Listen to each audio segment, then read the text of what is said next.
माताओं तुम जरा ध्यान से सुनना, क्योंकि लोग कहते हैं मैया कथा कम सुनती हैं। हमने कहा कहीं सुनती हो, लेकिन रानी खेड़ा आश्रम के पास आश्रम की माताएं तो रामचरितमानस को ऐसे सुनती हैं, ऐसे सुनती हैं जैसे तपस्या कर रही हो बैठ। क्यों? अच्छा बताओ, ऐसे सब बैठी हैं, एक बार भी ईमानदारी से बताओ, नजर उठा के देखो, एक भी मैया आपस में बात नहीं कर रही। नहीं तो गजब हो गया इनका शांत बैठना, और वो भी विश्व का अजूबा है कि नहीं? क्यों? अच्छा एक बात और बतावे, ऐसी मर्यादा कहाँ देखने को मिलती है? क्यों ऐसी मर्यादा? यदि मैं मर्यादा की बात करूं तो मर्यादा तो केवल गांव में है, शहरों की मर्यादा तो समाप्त हो गई। आप कहेंगे ऐसा क्या देख लिया? तो जरा विचार करना, यहाँ पर यदि 70 वर्ष की भी मैया है तो उनके सिर पर पल्लू है, और शहर में तो समाप्त ही हो गया है पल्लू। क्यों?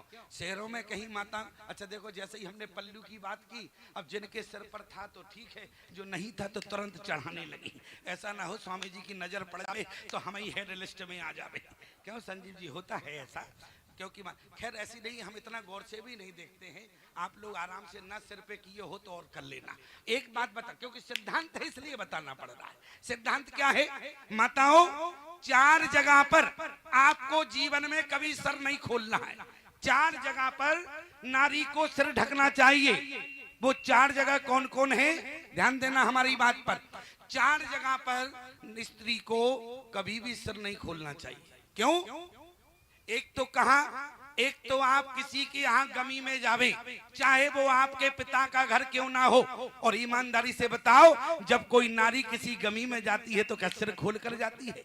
चाहे वो उस घर की बेटी ही क्यों ना हो, लेकिन सिर पर पल्लू लेकर जाती है। क्यों? जो नारी किसी की गमी में जाती है और सिर नहीं ढकती है प्यारे, उनकी पति की हानि होती है। इसलिए माताओं गमी में जाओ तो सिर ढक कर जाना, और जिस घर में सूतक लगा हो तो सिर ढककर जाना, क्योंकि आपके जिस घर में सूतक हो, जहां बेटा या बेटी का जन्म होता है तो सूतक लग जाता है।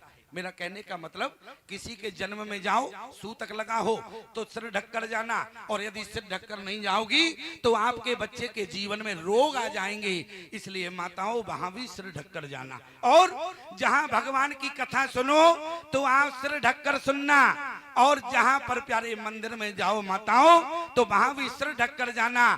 क्यों? यदि मंदिर में सिर ढककर जाओगी और भगवान की कथा सदगुरु के पास, संत के पास बैठना तो सिर ढककर बैठना। क्यों? यदि आपने सिर पर पल्लू लिया तो आपके जीवन की बरकरार रहेगी हाथों की रिद्धि सिद्धि, अन्यथा हाथों से रिद्धि सिद्धि चली जाएगी। इसलिए कहीं पर तीर्थ स्थान में जाओ, सदगुरु के पास बैठो, संतों के पास बैठो, मंदिर में जाओ, भगवान की कथा को श्रवण करो तो अपना सिर ढककर सुनना, तो भगवान तुम्हारे हाथों की रिद्धि सिद्धि बरकरार रखेगा। अच्छा निवेदन क्या कर रहे थे जरा बता सकती हो क्या?